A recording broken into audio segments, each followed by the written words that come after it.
halo, apa kabar? Aldi, apa kabar Aldi? Gimana keluarga sehat-sehat semuanya? Alhamdulillah makin meningkat mas. Oke, bagus. Hari ini kita ada sesi coaching ketiga ya. Nanti kali ini kita akan ngebahas tentang market landscape. Tapi sebelum kita masuk ke market landscape, sesi kedua kemarin kan ada PR-nya tuh. Ya. Gimana PR-nya? Udah dikerjain belum? Kalau untuk saya kemarin diminta untuk PR-nya itu yang saya kerjakan adalah untuk survei untuk market size dan market potensial. Jadi itu sudah saya lakukan mas ya. Dan kemudian berikutnya adalah untuk validasi ulang gitu untuk produk yang kemarin kita create seperti apa itu juga sudah divalidasi ulang dan oke gitu. Aldi, gimana Aldi? Ya sesuai dengan kurangan kemarin masalah market. Ya sekarang udah mulai tahu lah apa saja batas-batasannya, terus market usaha saya ini di mana saja. Terus masalah ISBN kemarin juga alhamdulillah saya ketemu ada orang dalam yang bisa diajak kerjasama juga, jadi ya bakal memudahkan saya ke depannya. Oke, berarti dari sisi playing field udah mantap nih ya bisnisnya. Oke, baik. Jadi kali ini kita akan coba bahas tentang market landscape ya. Jadi saya mau review lagi soal market landscape. Tentunya Mas Sunan dan Mas Aldi tentunya udah belajar waktu di SBM workshop kemarin tentang market landscape.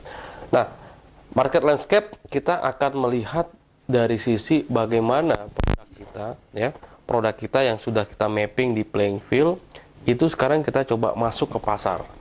Bagaimana kita bisa menarik hati pasar ya supaya produk kita tuh bisa diterima, bisa menjadi produk yang dibutuhkan ya, dan kita bisa mendapatkan customer yang loyal. Jadi ada ya. Nanti di market ini kita akan bagi dua sesi ya, tentunya kalau kita habisin di sesi 3 ini sangat makan waktu banget. Jadi kita akan bagi dua sesi ya. Kita akan coba cek di sini dari sisi unique selling proposition sampai dengan branding ya. Nanti channel distribution dan customer management kita akan coba di sesi keempat. Oke, begitu ya. Oke, nah selanjutnya juga sebelum kita masuk, aturan tetap berlaku tentunya. HP kita silentkan ya biar kita bisa fokus. Terus juga ya seperti kontrak yang kita udah buat pada saat sesi coaching yang pertama. Oke, kita bisa mulai kalau gitu teman-teman. Nah, kira-kira dari produk yang kita udah buat ya, produk tersebut kira-kira ada kompetitornya atau enggak? Kompetitor. Menurut Mas Sunan, produk Mas Sunan ini ada kompetitornya atau enggak? Ada mas. Ada ya. Aldi ada? Ada. Oke, ada ya. Oke. Nah, kalau ada, artinya kan gini, kalau kita mau masuk ke sepasar, kita mau memenangkan kompetisi, kita harus mencari apa sih yang membedakan kita dengan kompetitor. Ya, artinya kalau kita sama aja dengan kompetitor, ya kita akan menemui kesulitan dan kita sulit bisa memenangkan kompetisi tersebut. Nah, kira-kira apa sih USP yang diambil dari bisnis kita ya? Mas Sunan gimana? Kira-kira apa USP-nya? Kalau untuk bisnis jaket kulit saya mas, saya USP-nya di quality mas. Quality, oke. Ya. Jadi saya bermain di quality premium, di mana di sini pembuatannya dia tailor made. Oke. Kemudian produknya juga ada anti jamurnya. Jadi jaket kulit rata-rata itu kan mudah berjamur. Yang kita itu ada anti jamurnya. Kemudian catnya lebih tajam dan tahan lama. Dan desainnya juga istilahnya nggak kampungan. Jadi cocok untuk dipakai orang-orang yang kelasnya di kelas B. Oke, jadi ngambil fokusnya di quality ya. Oke, kira-kira kompetitor ada nggak yang bermain di quality? Ada, Mas. Ada. Oke. Nah, apa yang membedakan lagi dari kompetitor yang juga bermain di quality itu?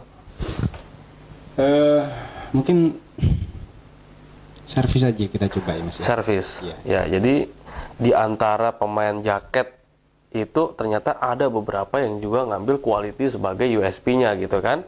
Nah, Mas Sunan ngambil servis lagi di situ. Jadi untuk memenangkan pertarungan di antara pemain-pemain jaket yang berkualitas ini, main di servis. Servis yang seperti apa yang mau di Misalnya saya kasih ongkos kirim gratis. ongkos kirim gratis. Ya, Oke. jadi kemudian bebas desain. Nah, Nah, jadi mereka tidak terpaku hanya desain yang sudah kita propose, tapi mereka juga bisa memesan ya. pesan custom. Ya. Dan yang ketiga garansi ukuran. Garansi ukuran. Iya. Oke. Misalkan kalau mereka mau revisi, itu Oke. kita kasih free untuk revisi ukuran. Oke. Oke, baik. Kalau Aldi gimana Aldi? Kalau saya secara fungsi sebenarnya kita tidak ada non minimum, jadi nggak ada keharusan orang harus bikin berapa, dan itu menurut saya membedakan daripada pesaing-pesaing yang lain. Dan untuk pesaing yang sama-sama tidak menggunakan minimum itu, saya coba di servis. Jadi kebanyakan beberapa penerbit itu dia punya tim editornya sendiri. Sedangkan kita karena kebetulan beberapa orang berasal dari jurusan sastra, jadi kita udah bisa mengeditor sendiri. Jadi kalau misalkan pesaing kita untuk editor naskahnya harus bayar per lembar, sedangkan kita gratis. Begitu. Iya, karena kita punya ilmunya sendiri. Oke. Nah, lalu kita juga mendaftarkan ISBN secara gratis, ISBN dan desain cover. Nah, rata-rata orang di penerbit lain untuk desain cover itu ada biayanya tersendiri, sedangkan di kita itu gratis. Oke. Oke. Baik. Jadi itu ya USP yang udah ditentukan. Oke. Nah, pertanyaan saya gini, kira-kira apakah USP yang diambil itu dibutuhkan sama pasar? Kira-kira dibutuhkan atau enggak? Iya. Kalau berdasar validasi kemarin,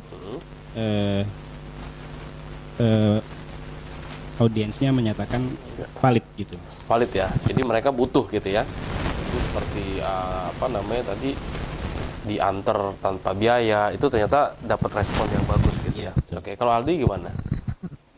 Ya, secara kuota pemesanan pasti mereka lebih setuju ya kalau misalkan tidak ada kuota minimum. Lalu misalkan secara servis, ISBN gratis, editor gratis, dan desain cover gratis, itu tentu lebih unggul daripada pesaing yang lain. Jadi mereka pasti merasa terbantu dan ya dimudahkan gitu.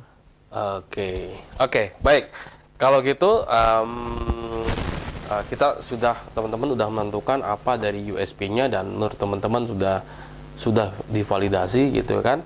Artinya sekarang kita coba masuk mencari tagline apa sih yang cocok untuk bisnis kita. Jadi gini, tagline itu biasanya itu diambil dari market segment ya, atau dari problem yang mau kita pecahkan dan dari USP yang mau kita tawarkan. Biasanya tagline itu nggak jauh-jauh dari situ. Nah, kira-kira Mas Sunan, kira-kira tagline apa yang cocok untuk bisnis Mas Sunan? Sebelum kita bicara branding nanti. Jadi tagline yang saya pakai itu Indonesian Premium Leather Jacket. Indonesian Premium Leather Jacket. Oke, masih matching ya. Aldi gimana? Kalau tagline saya sesuai dengan kata orang kalau misalkan buku itu jendela dunia, jadi tagline-nya itu dari kata membawa dunia. Dari kata membawa dunia. Oke, very good. Nah, sekarang kita masuk ke program branding. Ya, kita branding. Jadi gini, produk udah ada nih, ya, USP udah kita tetapkan. Tapi kalau orang nggak tahu, sulit juga kita mendapatkan penjualan. Ya, sekarang saatnya bagaimana kita mau kasih tahu nih ke masyarakat atau ke pasar bahwa produk ini ada gitu ya. Nah, sebelum produk itu dibeli, jadi prosesnya gini, orang itu membeli itu pertama kan ada yang namanya trial dulu, ya, awareness dulu, ya, orang tahu dulu, terus dia coba, ya, terus dia mungkin beli dan dia repeat nantinya. Jadi siklusnya seperti itu. Nah, sekarang produk udah ada, USP udah ada. Nah, jadi apa yang pertama kali kita harus lakukan? Memberitahu orang bahwa produk ini ada. Nah, kira-kira program campaign atau apa yang Mas Sunan lakukan supaya orang itu tahu terhadap produk kita? Melalui apa? Ya, salah satunya media sosial, Mas. Media sosial, oke. Kemudian website. Bikin website, baik. Dan mungkin saya ikut eksibisi pameran. Eksibisi. Jadi sementara itu yang diambil ya supaya orang tahu ya. Oke, Aldi, apa yang dilakukan? Ya, yang paling penting sih website karena itu menunjukkan profesional dan niat kita dalam berbisnis. Website. Setelah website baru pameran.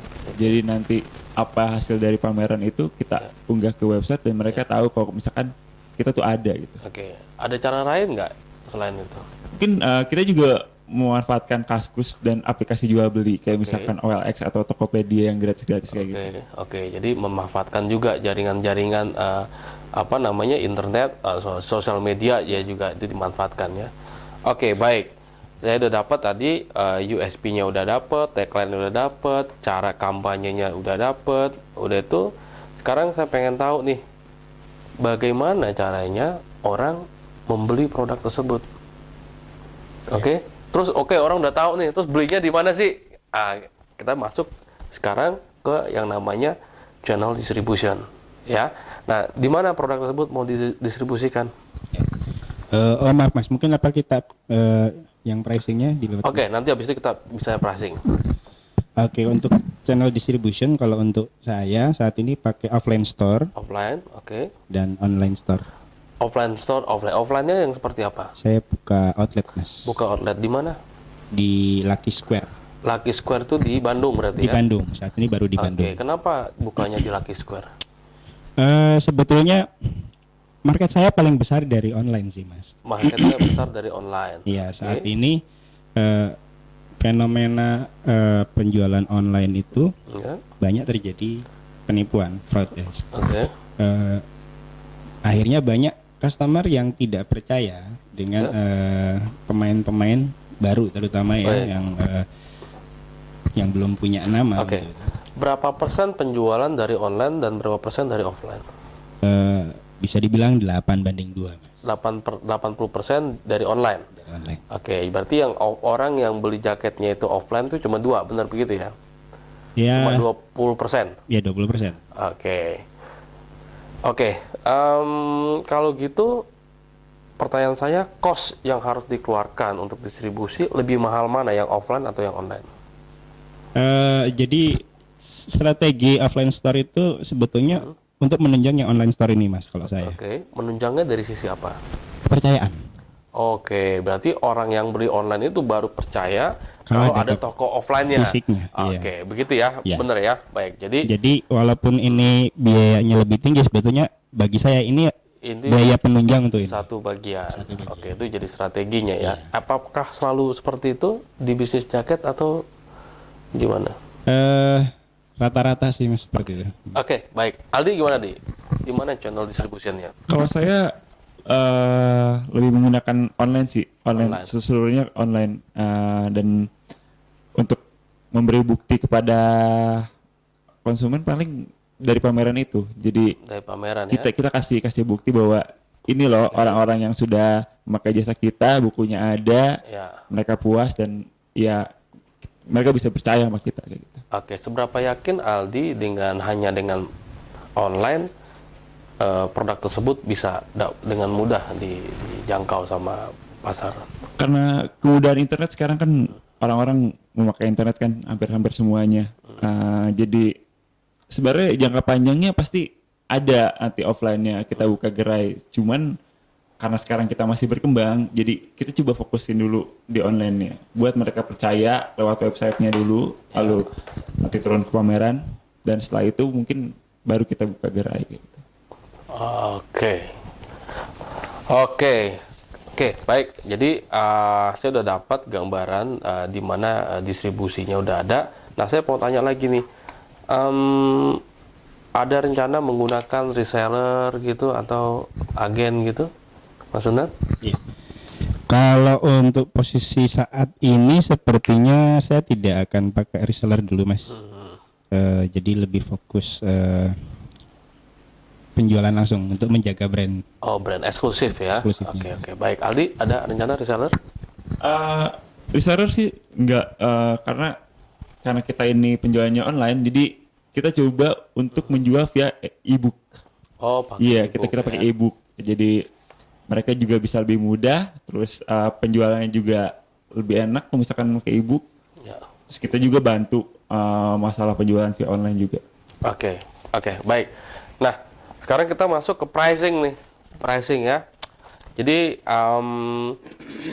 salah satu alasan konsumen itu membeli produk ya adanya di pricing, ya. Dan tentunya teman-teman udah belajar waktu di SBM kemarin tentang bagaimana menentukan pricing, ya. Ada beberapa poin, ya. Nah, kalau dari produk Sunan sendiri, kira-kira kompetitornya jual harganya lebih tinggi atau lebih rendah dari produk Sunan? Relatif sama lah, Mas lah. Sama. Iya. Oke, harga jualnya sama. Nah, bagaimana dengan cost productionnya, HPP-nya? Ya, HPP-nya ya nominalnya, Mas. Ya, kira-kira berapa nominalnya? Ya harga nominal HPP-nya 2 juta. HPP 2 juta, mau dijual berapa persen?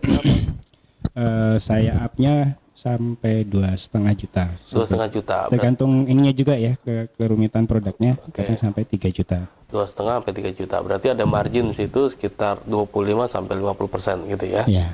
Oke. Kompetitor jual harga sama segitu. Untuk produk yang sejenis, Ya. ya. Oke, baik. Terus juga pertanyaan saya, apakah segmen target pasarnya masuk dengan harga segitu? Masuk, Mas. Masuk ya. Oke, baik kalau gitu. Aldi gimana, Aldi?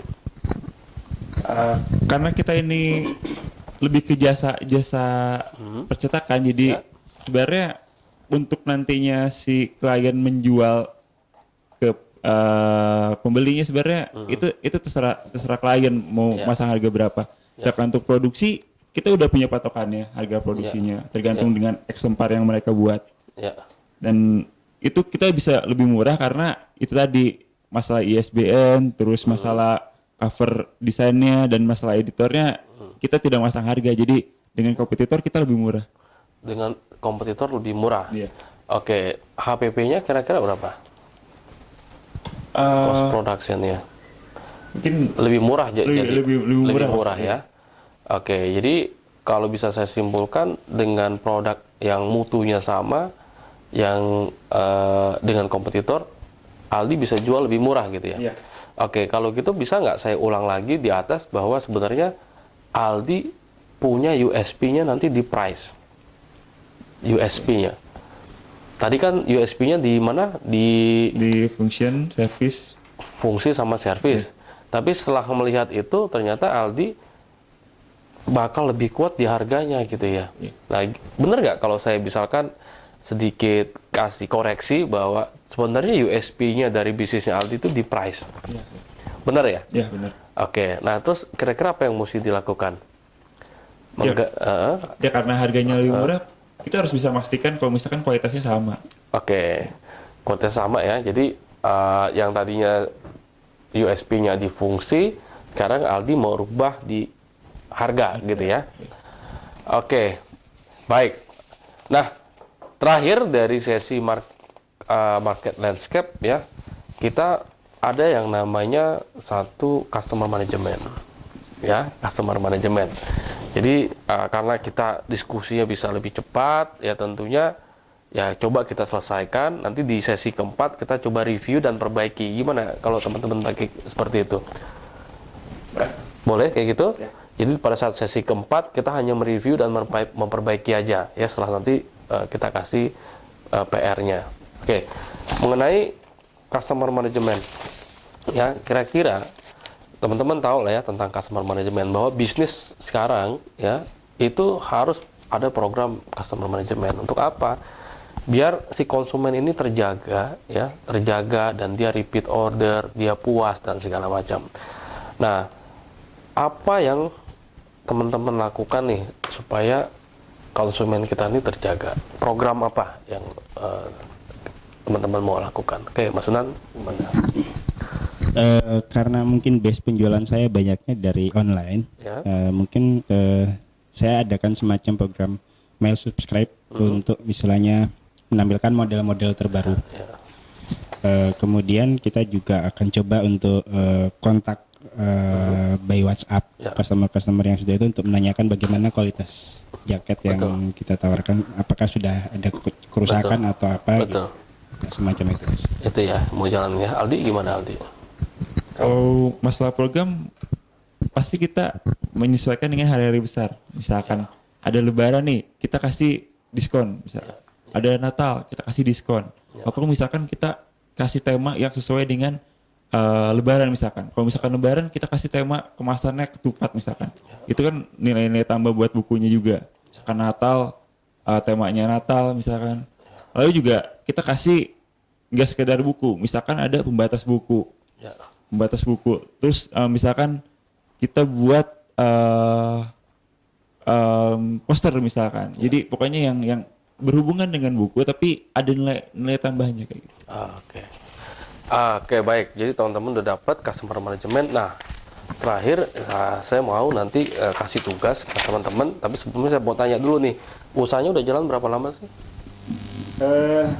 Total mungkin sekitar 5 tahun ya, Mas. 5 tahun. Aldi? Oh, saya masih baru sih, masih belum hitungan tahun sebenarnya. Belum 5 tahun. Berapa lama? Mungkin ada sekitar 7 bulan. 7 bulan. Oke, artinya usahanya udah pada jalan ya. Oke, tadi kita udah bahas tentang USP, tentang tagline, tentang campaign, branding ya, terus juga tentang channel distribution, pricing, sampai customer management.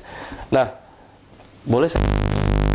Oke, jadi gini, yang tadi teman-teman lakukan itu kan mappingnya. Nah, sekarang kita coba tes nih dari sisi konsumen ya. Jadi saya akan kasih PR ke teman-teman dari kacamata konsumen. Yang kita lakukan sekarang ini, kita mapping ini adalah kita melihat dari kacamata kita.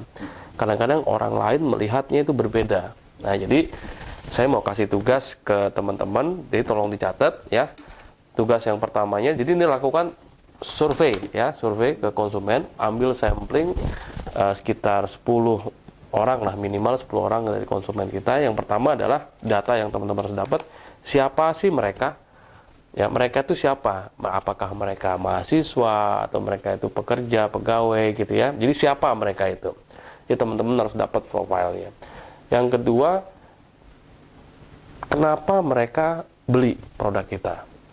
Ya, tolong survei ke mereka. Kenapa sih mereka beli produk kita? Berapa banyak uang yang mereka keluarkan untuk membeli produk kita? Ya. Oke. Terus di mana mereka membeli produk kita? Ya, tadi kenapa beli produk kita? Berapa uangnya? Di mana mereka beli produk kita? Terus apa yang mereka harapkan dari produk kita? Jadi mereka tuh beli produk kita tuh apa sih yang mereka harapkan sebenarnya, ya? Terus apa yang mereka pikirkan tentang brand kita? Ya, jadi teman-teman kan udah punya brand nih. Apa sih yang mereka pikirkan tentang brand kita tuh apa gitu loh? Ya, bisa jadi ternyata beda gitu loh. Kita berpikirnya bahwa kita ini, misalnya kita ini cantik ya, nggak taunya orang melihatnya enggak kok, lu nggak cantik, lu smart misalkan. Jadi kita harus tahu apa sih yang mereka pikirkan tentang brand kita. Selanjutnya, apa yang mereka pikirkan tentang kompetitor kita, ya. Oke. Nah, jadi ada beberapa pertanyaan tuh, 7 ya. Oke, jadi ada 7 pertanyaan yang teman-teman harus survei ke 10 orang ya. Jadi minggu depan kita akan lihat hasil survei ini, baru nanti kita coba lakukan perbaikan-perbaikan di market landscape. Bisa dimengerti, teman-teman? Oke, kira-kira dari tugas yang saya kasih ini, teman-teman sanggup atau enggak kerjain? Ya berarti minggu depan kita pas ketemu lagi PR tersebut nggak ada ya. Oke, baik kalau gitu. Nah, kira-kira ada yang mau ditambahin nggak teman-teman dari sesi coaching ini? Cukup, Aldi? Ya, cukup. Oke, baik kalau gitu. Kalau udah cukup, minggu depan kita bisa ketemu lagi ya. Terus kita akan cek PR-nya tentang market landscape. Selanjutnya kalau ada yang tidak sesuai, coba kita lakukan perbaikan-perbaikan dari market landscape mapping kita hari ini. Oke? Oke. Kalau gitu kita cukupi aja ya. Saya sangat menghargai waktu teman-teman. Kita masih punya kesibukan yang lain. Jadi kita sudahi sesi coaching ini. Gimana? Oke ya. Sampai ketemu minggu depan. Terima kasih. Terima kasih.